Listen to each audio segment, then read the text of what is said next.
ফজরের নামাজ ঠিকমতো পড়ে তাদের জন্য 10টা পুরস্কার। 1 নম্বর, যারা ফজরের নামাজ পড়ে আল্লাহ তাআলা তাদের নামটা মুনাফিকের লিস্টি থেকে কেটে দেয়, সুবহানাল্লাহ। 2 নম্বর, যে ব্যক্তি ফজরের নামাজ পড়ে তার দিনটা শুরু করে সারা দিনের জিম্মা আল্লাহ তাআলা নিয়ে নেন, সুবহানাল্লাহ। 3 নম্বর, যারা ফজরের নামাজ পড়ে তাদের পক্ষে ফেরেশতারা সাক্ষ্য দেয়।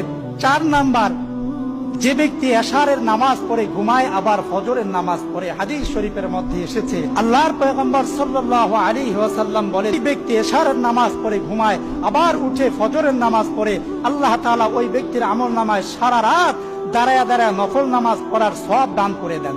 5 নম্বর, যে ব্যক্তি পায়ে হেঁটে, গাড়ি দিয়ে না, পায়ে হেঁটে মসজিদের দিকে গমন করে ফজরের নামাজ পড়ার জন্য, কিয়ামতের ময়দানে আল্লাহ তাআলা ওই ব্যক্তিকে আরশের নিচে ছায়া দান করবেন।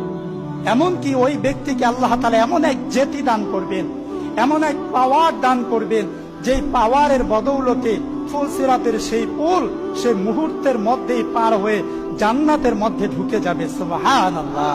6 নম্বর, যে ব্যক্তি ফজরের নামাজ পড়ে আল্লাহ তাআলা তাকে জান্নাতের সবচেয়ে বেশি নিয়ামত দান করবেন, সুবহানাল্লাহ। 7 নম্বর, যারা ফজরের নামাজ পড়ে কিয়ামতের সেই কঠিন ময়দানে আল্লাহ তাআলা নিজেই তাদের পক্ষে সাক্ষ্য দান করবেন। 8 নম্বর, যারা ফজরের নামাজ পড়ে আল্লাহ তাআলা তাদের জীবনের সব কাজ কর্মে রিজিকের মধ্যে বরকত দান করে দেন, সুবহানাল্লাহ। 9 নম্বর, দুনিয়াতে যা কিছু আছে, তাম দুনিয়ার যত ধন সম্পদ আছে যদি এক পাল্লায় রাখা হয় আর ফজরের নামাজ যদি অপর পাল্লায় রাখা হয়, ফজরের নামাজের ওজন সবচাইতে বেশি হবে, সুবহানাল্লাহ। 10 নম্বর, যারা ফজরের নামাজ পড়ে আল্লাহ তাআলা তাদের অন্তরে শান্তির বাতাস প্রবাহিত করে দেন।